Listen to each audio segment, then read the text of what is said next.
What's up, YouTube? It's Rahul. You may know me from being Rahul, and we did it again. Vespiquen. That's the one deck that everyone knows me for. It is probably the deck that I am most famous for playing, regardless of it being good, regardless of it being, bad, whatever. Yeah, I made another Vespiquen list, so let's look at it. Now, Vespiquen is a card that has Beer Revenge 20 plus 10 for each Pokemon in your discard pile. The damage obviously scales with as many Pokemon as you play, but VMAXs and all these Pokemon are getting bigger and bigger. And, well, it's really, really hard to kind of knock these Pokemon out. So we're now playing a two-shot game, but the benefit is we're trading 2 for 3 every single time. But we're run out of attackers. Vespiquen falls into the perennial problem of running out of attackers. So typically, Vespiquen would be paired with a card like Flareon that also has Vengeance, the same exact attack on a different Pokemon, different typing. The only difference is this guy has 2 retreat costs, 10 extra HP. Everything else is the exact same. Vespiquen Flareon, one of my favorite decks of all time, but it has been falling off of favor here and there just because Expanded has become a battle of behemoths, colossals, whatever you want to call it. So a lot of new cards came out that made me reconsider. Namely this guy, Zoroark. With the ability Phantom Transformation, once during your turn, you may choose a Stage 1 Pokemon except for Zoroark in your discard pile.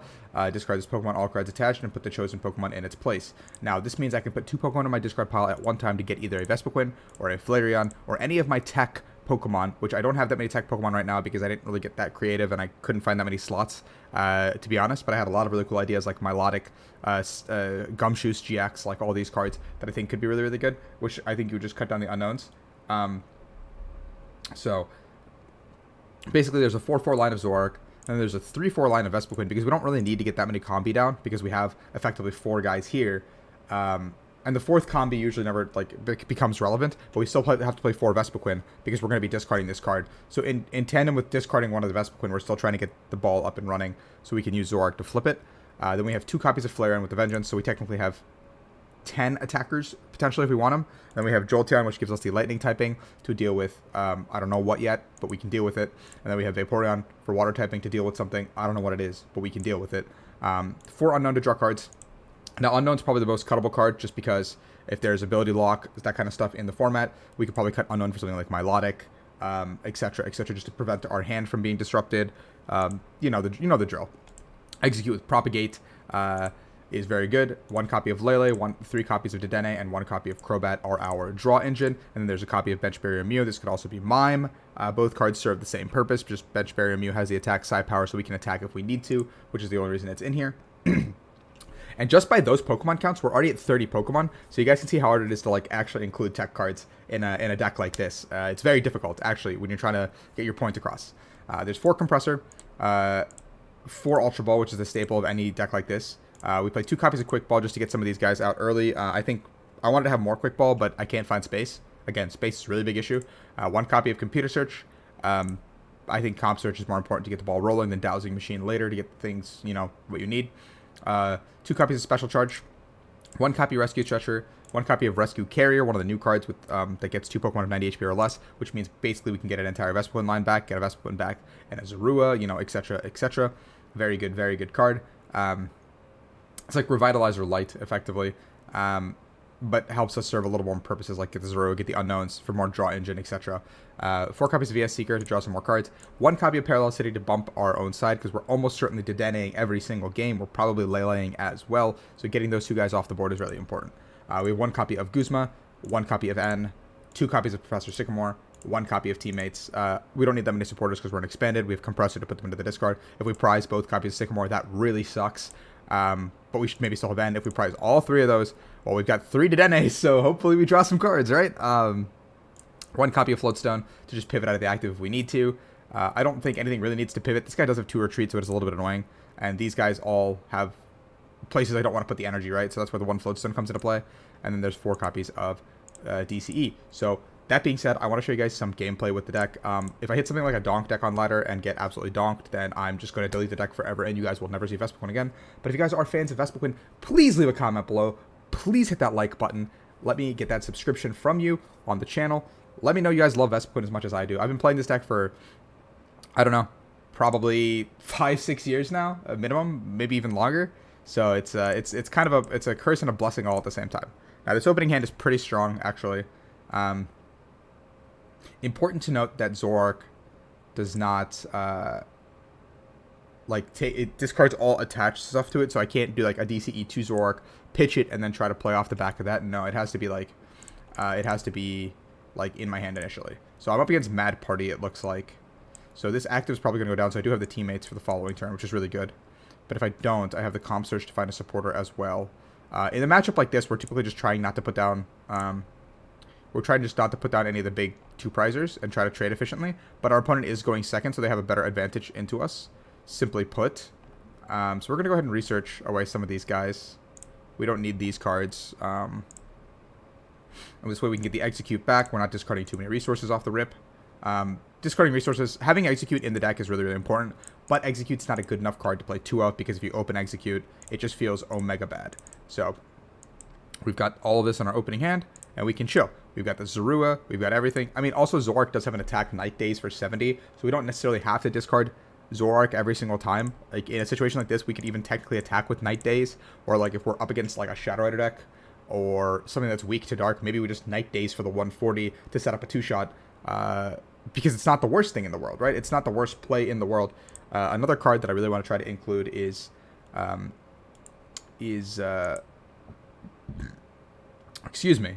Muscle Band or a Choice Band or something to buff our damage up, but I don't know where I'd make the cuts. Again, there's a lot of cards I want it to include in this deck. This is a rough skeleton for you guys to experiment with. If you guys are bee aficionados like myself, the honey lovers, no knockout coming out this turn. That does throw a wrench into our plans. Maybe their 1-card hand is a Teammates. Maybe it's not. Either way, it doesn't look like... I think we're going to have to go ahead and computer search for... I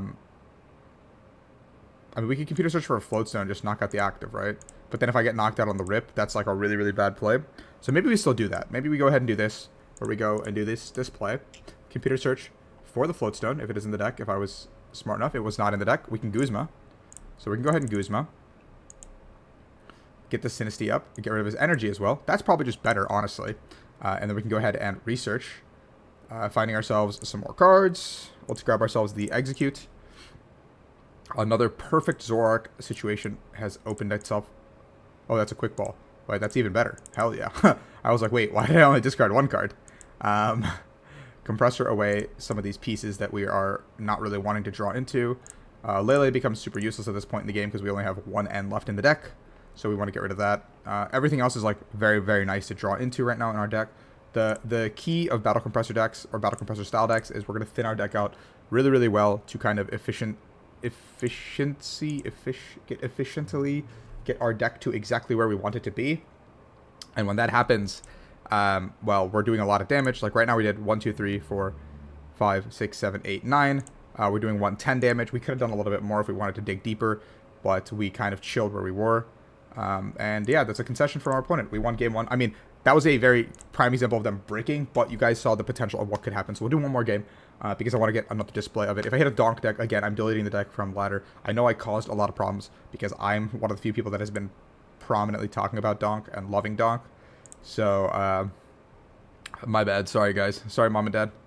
Now, this opening hand is very weird because I do have the Vespiquen for turn 2, and I also have an Ultra Ball as well as the Egg. So it's a really good opening hand.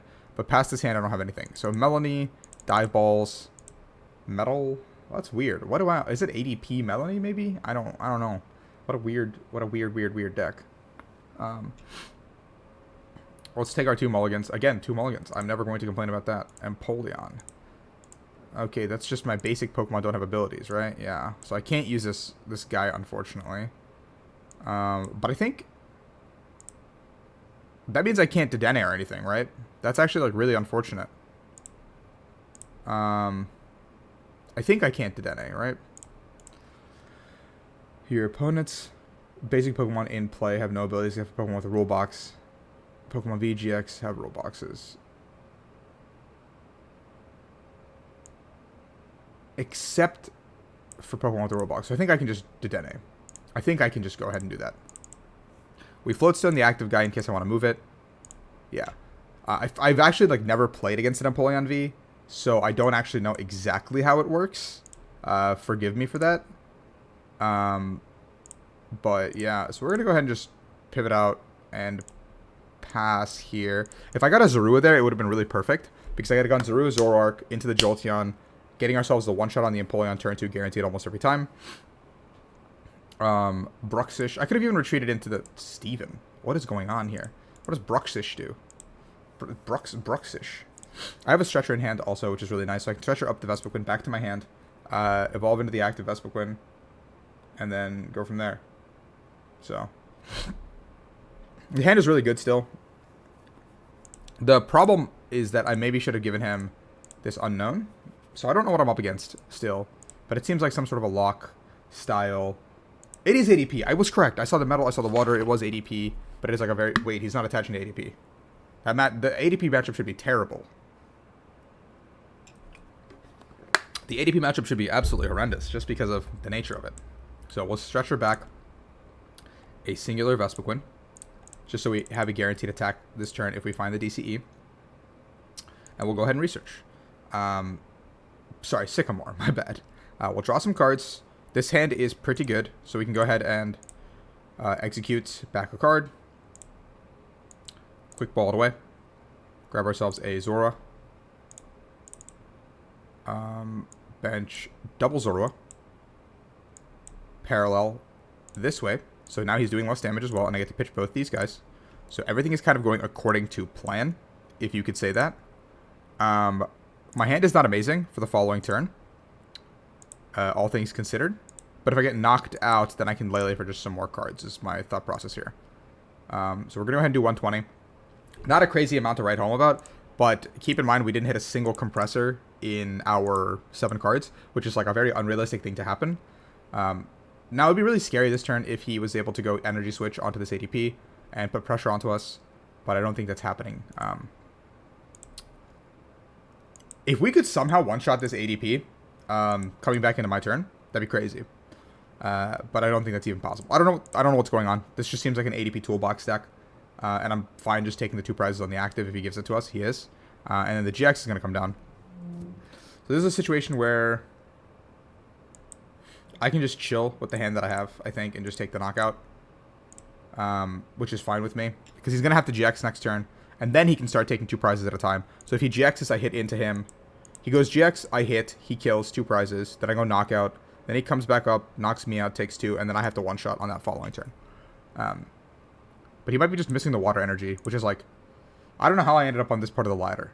I was literally playing donk decks all last night and hitting real decks, so I don't know how we ended up here. But this is a really good display of how the deck works at the very least. He's not even... Oh, he's got the net. Okay, so there's the GX. So now the chains are moving like we expected them to. Karina's Focus. Yep. That's not something I expected today. I don't... What does Crawdot scare me? Discard a card? Oh, no. I mean, I guess he can actually, like, one-shot us, right? With, like, Crab Hammer and stuff like that. But if I knock out this guy, it doesn't even matter. 1 VS down, no Guzma in sight. If he benches another 2-prizer, maybe it's correct to chase the Empoleon now, but I don't think it matters right now. I think right now the game plan should just simply be setting up onto the board and like getting as much as I can. So, okay. So here's a situation where I'm just going to go ahead and Ultra Ball with my hand. Like thin, just get everything out of the board. We're going to go ahead and grab a Zoroark. This is a situation where I'm going to put the energy on whatever Zoroark brings out, which is going to be a Vespiquen here for me. Because I still have the Combee available to me. And let's go ahead and quick ball for another piece. We can even get rid of that, I think, if I want to. I could quick ball for... I think we're just going to discard this hand. So I'm going to go ahead and get Dedenne. I'm going to go ahead and get Dedenne. I don't want to put down a Lele for a supporter. I don't know. I'm giving him a 3-prize out, but if I just don't put down a second 3-prizer, then I'm okay. And also by doing a play like this, what I am now doing is bench locking myself so that I can't get target whistled. But I guess if Dedenne goes down, I have to do it on that following turn.